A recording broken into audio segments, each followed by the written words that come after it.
அன்பின் பரதாப்பனே ஸ்தோத்திரமையா ஸ்தோத்திரமையா. இந்த நல்ல நாளை காண கிருபை செய்திரே. உமக்கு எல்லாம் துதிகன மகிமை உண்டாவதாக. கர்த்தாதி கர்த்தாவே, உமக்கு எல்லாம் துதிகன மகிமை உண்டாவதாக.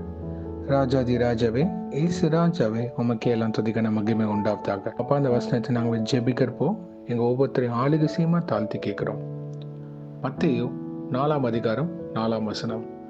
அவர் பிரதியுத்தரமாக, மனுஷன் அப்பத்தினாலே மாத்திரமல்ல, தேவனுடைய வாயிலிருந்து புறப்படுகிற ஒவ்வொரு வார்த்தையினாலும் பிழைப்பான் என்று எழுதியிருக்கிறதே என்றார்.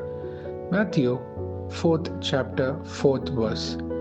Jesus answered, "It is written, man shall not live on bread alone, but on every word that comes from the mouth of God." Amen. இதை கேட்டுக்கொண்டிருக்கிற ஒவ்வொருத்தரும் அப்பா, நீங்கள் ஆளுகை சீமா ஜெபிக்கிறோம். இயேசுவே, நீங்கள் வனாந்தரத்தில் 40 நாள் இரவும் பகலும் உபவாசித்து இருக்கிறப்போ உமக்கு பசி உண்டாயிட்டுறப்பா. அப்பொழுது சத்துரு வரான். The tempter, the deceiver comes.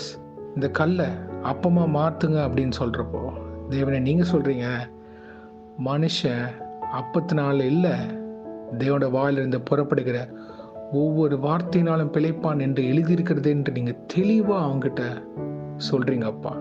அநேக நேரத்தில் அப்பா, நாங்கள் கூட சத்ருவோட குரலை கேட்டு நிறைய காரியங்கள் நாங்கள் தீமைக்குள்ளாக நாங்கள் போகிறோம் அப்பா. உங்களோட வார்த்தையை தியானிக்காம, ஜெபத்தில் உறுதியாக தரித்திருக்காம, உலக காரியத்துக்கு நாங்கள், இந்த மாயமான காரியத்துக்கு நாங்கள் போகிறப்போ நாங்கள் விழுந்து போகிறோம் கர்த்தாவே. ஆனால் தேவரீர், நீங்கள் சகலத்தையும் செய்ய வல்லவர். ஒரு வார்த்தை எங்கள் வாழ்க்கையில் ஒரு பெரிய கிரியை செய்கிறப்போ அது பலத்த காரியமாக மாறும். அதை உணர்ந்து கொள்கிற பேசுங்கப்பா. உலகம் முழுவதும் நாங்கள் பார்க்குறப்போ கர்த்தரோட வார்த்தைக்கும் ஜெபத்துக்கும் முக்கியத்துவம் இல்லாமல் இருக்கு கர்த்தாவே. அந்த புரிதல் இல்லை. பசுத்தாவினர் ஆளுகை பற்றி யாருக்கும் புரியலப்பா. உணர்த்துவீராக கர்த்தாவே. தேவனே, மனமிறங்கி கேட்குறோம் அப்பா. இதை கேட்டுக்கொண்டு இருக்கிற ஒவ்வொருத்தரையும் நீங்கள் தொடுமா ஜெபிக்கிறோம். அங்கே வாழ்க்கையில் சிந்தித்து பார்க்க கிருபை செய்யுங்க. நான் கர்த்தருடைய வார்த்தைக்கு செவி கொடுக்குறேனா, இல்லை உலக காரியத்துக்கும் சத்ருவன் வார்த்தைக்கும் நான் செவி கொடுக்குறேனான்னு நல்ல ஆலோசனை பண்ணி அவங்கள வழிநடத்துவீராகப்பா. உமது வார்த்தையினால் நாங்கள் வாழ வேண்டும் கர்த்தாவே. அதற்கு கிருபை செய்யுங்க. வேதத்தை தியானிக்காம ஜெபிக்காம நாங்கள் எங்களோட காரியங்களை போகிறப்போ ரொம்ப ஈஸியாக நாங்கள் உளுந்துருவோம்ப்பா பாவக்கரையில். எங்களை பலப்படுத்துகிற கிறிஸ்துவனாலே நாங்கள் எல்லாம் செய்யணும்னு சொல்றா மட்டும் பத்தாது கர்த்தாவே. உமது வார்த்தையில் நாங்கள் உறுதியாக இருக்க வேண்டும். சத்துருக்கு நாங்கள் எதிர்த்து நிற்க வேண்டும் அப்பா. உமது வார்த்தையான பட்டயத்தை கொண்டு சத்துருவை நிர்மூலமாக்க வேண்டும். நாங்கள் உமது ஆலோசனை நடக்க கிருபை செய்யுங்க இயேசுராஜாவே. உமது வார்த்தையின் வல்லமை புரிந்து கொள்ள கிருபை செய்யுங்க கர்த்தாவே. இந்த உலகத்தை படித்ததே நீர் தானப்பா. ஆனால் உண்மை தேடாம இந்த அழிந்து போற உலக காரியத்தை நாங்கள் நாடுறப்போ, ஆம் கர்த்தாவே, உங்க இருதயம் எவ்வளவு வேதனைப்படும் அப்பா. அது உணர்ந்து கொள்ள கிருபை செய்யுங்க.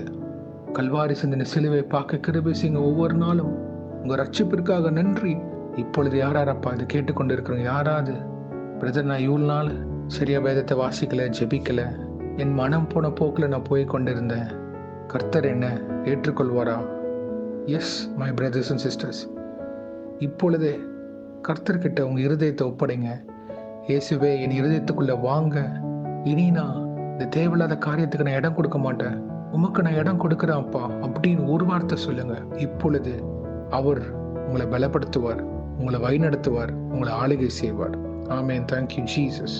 நன்றி அப்பா. உங்களோட வார்த்தையினால் எல்லாத்தையும் மேற்கொள்ள கிருபை செய்யுங்க அப்பா.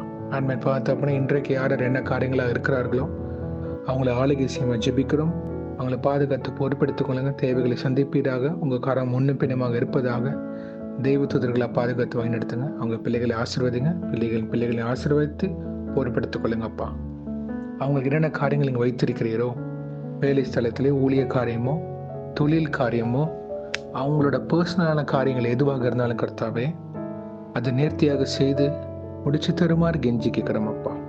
யார் யாருக்கு நீங்கள் என்னென்ன வாக்குத்தத்தம் பண்ணியிருக்கிறீங்க அப்பா, அந்த வசனத்தை பிடித்து கொண்டு, இந்த வசனத்தை உறுதியாக தரித்து கொண்டு ஜெபத்தில் ஒவ்வொரு நாளும் உங்ககிட்ட கேட்க கிருபை செய்யுங்க.